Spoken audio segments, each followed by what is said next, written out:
दोस्तों, मैं डॉक्टर मुमताज़ अता आपको एक बार फिर अपने YouTube चैनल डॉक्टर मुमताज़ अता होमियो व्लॉग्स में वेलकम करती हूँ।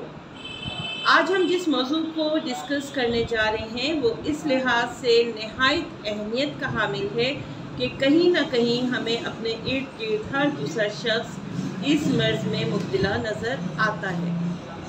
आज हम बात करेंगे ब्लड में शुगर लेवल के कम हो जाने को। अमूमन मेडिकल में इस बीमारी को हाइपोग्लाइसीमिया भी कहा जाता है, जिसका मतलब यही होता है कि ब्लड में शुगर का लेवल नॉर्मल से बहुत ज़्यादा कम हो गया है। अगर हम बात करें हाइपोग्लाइसीमिया के साइन एंड सिम्टम्स पे कि वो कौन सी अलामात हैं जिनकी वजह से हम इजीली पहचान सकते हैं कि हमारा मरीज़ हाइपोग्लाइसीमिया का शिकार हो रहा है, तो सबसे पहले तो मरीज़ बहुत ज़्यादा अपने अंदर बेचैनी महसूस करेगा। उसको ऐसा लगेगा कि अंदर से कोई चीज़ उसे बहुत ज़्यादा हॉन्ट कर रही है, वो उसकी दिल की धड़कन बहुत ज़्यादा बढ़ जाएगी, पाल्पिटेशन का शिकार नज़र आएगा मरीज़, इसकी भूख बहुत ज़्यादा बढ़ जाएगी और ऐसा लगेगा कि ना मिटने वाली भूख का शिकार हो गया है हमारा मरीज़।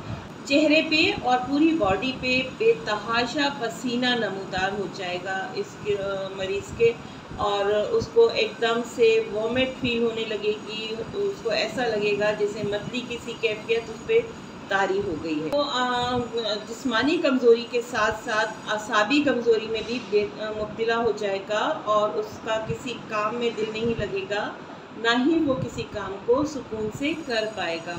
और बाज़ औक़ात अगर ब्लड लेवल में शुगर का लेवल ज़्यादा कम हो जाए तो ऐसा मरीज़ बेहोश भी हो सकता है। अचानक वो फेंट हो जाएगा और उसको कुछ मालूम नहीं होगा कि वो कहाँ है। मरीज़ के ये साइन एंड सिम्टम्स देख के हम आसानी जान सकते हैं कि मरीज़ हाइपोग्लाइसीमिया का शिकार हो चुका है।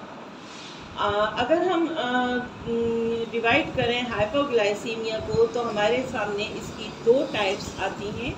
एक जो खाली पेट यानी नेहार मुँह मरीज़ हाइपोग्लाइसीमिया का शिकार होता है, नाश्ते से पहले वो इस कैफियत को अपने अंदर फील कर रहा होता है और ये कैफियत या ये टाइप फास्टिंग हाइपोग्लाइसीमिया कहलाती है। अगर हम वजूहात में आ जाएं कि ऐसी कौन सी वजूहात हैं जो कि खाली पेट ब्लड में शुगर लेवल कम करने का बाइस बनती हैं, तो सबसे पहली वजह तो लबलबे में किसी भी ख़राबी का हो जाना, या लबलबे में ट्यूमर हो सकता है, लबलबा अपना वर्क छोड़ सकता है और जिसकी वजह से इंसुलिन जो है वो ज़्यादा मिक़दार में बनने लग जाती है और यूँ मरीज़ हाइपोग्लाइसीमिया का शिकार हो सकता है। इसी तरह से सेकंड रीज़न जो होती है वो ये कि जिगर के अमराज, अगर किसी भी जिगर के मर्ज़ में मुब्तला है मरीज़ तो भी हाइपोग्लाइसीमिया का शिकार हो सकता है। इसके अलावा अगर दिल के दाएं साइड के हिस्से का फेल हो जाना, ये भी एक रीज़न हो सकती है फास्टिंग हाइपोग्लाइसीमिया में मुब्तला होने की। इसी तरह से अगर चेस्ट का कोई मसला है, जैसे चेस्ट के कैंसर में कोई मरीज़ मुब्तला हो गया है, तो भी ब्लड में शुगर लेवल कम हो जाती है और इससे मरीज़ फास्टिंग हाइपोग्लाइसीमिया का शिकार हो जाता है। गुर्दों में, हमारे गुर्दों में छोटे छोटे जो ग्लैंड्स लगे होते हैं जिन्हें एडेनल ग्लैंड्स कहा जाता है, अगर वो किसी भी वजह से ख़राब हो जाएं या काम करना छोड़ दें तो ब्लड में शुगर का लेवल कम हो जाता है और मरीज़ फास्टिंग हाइपोग्लाइसीमिया का शिकार हो सकता है। अब आ जाते हैं सेकंड टाइप ऑफ हाइपोग्लाइसीमिया की तरफ, यानी भरे पेट जो है, यानी खाने के बाद ब्लड में शुगर लेवल का कम हो जाना, जो कि पोस्टपैरेंजियल हाइपोग्लाइसीमिया कहलाता है। और अब जानने की कोशिश करते हैं वो कौन सी रीज़न या कौन सी वजूहात हो सकती हैं जो कि खाने के बाद मरीज़ में हाइपोग्लाइसीमिया का सबब बन सकती हैं।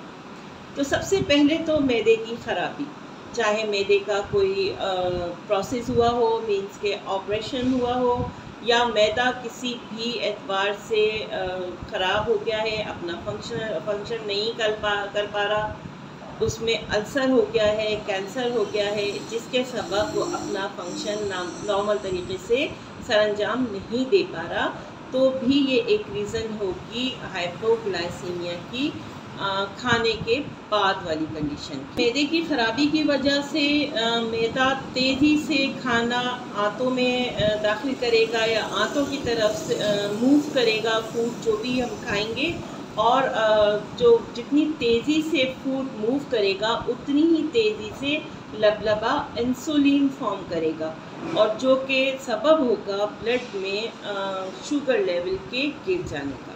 सेकंड रीज़न जो हमारे सामने आई वो ये है कि बाज़ औक़ात डायबिटीज़ जो पेशेंट होते हैं वो अपने इंसुलिन लेवल को बरकरार रखने के लिए कुछ ऐसी अद्वियात यूज़ करते हैं या इंसुलिन यूज़ करते हैं जो कि ब्लड में शुगर लेवल कम करने का सबब बन जाया करती हैं, और हाइपोग्लाइसीमिया का भी सबब बन जाती हैं, क्योंकि ब्लड में शुगर लेवल कम होगा। अब रीज़न चाहे डायबिटिक के दौरान लिए जाने वाली इंसुलिन हो या उसके ज़िम्मे में ली जाने वाली टैबलेट्स हों या दवाइयाँ हों, लेकिन इस किस्म का हाइपोग्लाइसीमिया जो फाउंड हो जाता है उसको हम एट्रोजेनिक ग्लाइसीमिया भी कहते हैं, जो कि डायबिटिक पेशेंट्स में ज़्यादातर पाया जाता है। लेबॉरेटरी टेस्ट की बात करें तो सबसे पहले तो हमें ब्लड में जो है शुगर लेवल चेक करने के लिए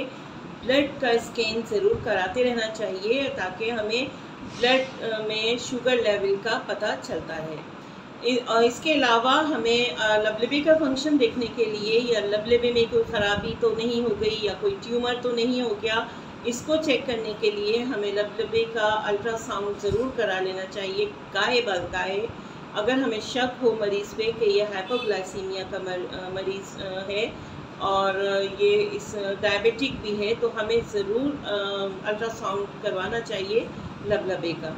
और हमें मरीज़ को ये ज़रूर कहना चाहिए कि वो अपने ब्लड में शुगर लेवल को लेवल पे रखने के लिए थोड़ी थोड़ी देर में कुछ ना कुछ खाता रहे, ताकि उसके इंसुलिन का लेवल भी नॉर्मल रहे और वो हाइपोग्लाइसीमिया का शिकार ना हो पाए। ये थी कुछ मालूमात हाइपोग्लाइसीमिया के बारे में जो कि मैंने अपनी आज की व्लॉग में दी, और ज़रूरी है हमें डायबिटिक पेशेंट का भरपूर ख्याल रखना चाहिए। उन्हें अपने ब्लड के फास्टिंग एंड रैंडम ज़रूर कराते रहना चाहिए, ताकि कभी भी कोई भी मिसहैप होने से बचा जा सके। तो दोस्तों, ये थी मेरी आज की व्लॉग। उम्मीद है कि नॉलेजेबल रही होगी। मिलते हैं अपनी नई व्लॉग में इंशाल्लाह नए मौजू के साथ। तब तक के लिए मेरे ब्लॉग्स को लाइक कर दीजिएगा, चैनल को सब्सक्राइब कर दीजिएगा और अपने फैमिली एंड फ्रेंड्स में ज़रूर शेयर कर दिया करें, ताकि जो मालूमात मैं मुख्तलिफ़ बीमारियों या दवाओं के मुतालिक जो देती हूँ वो आपके तवज्जुह से दूसरों तक भी पहुँच सकें। जज़ाकल्लाह, दुआ में याद रखिएगा। अल्लाह हाफ़िज़।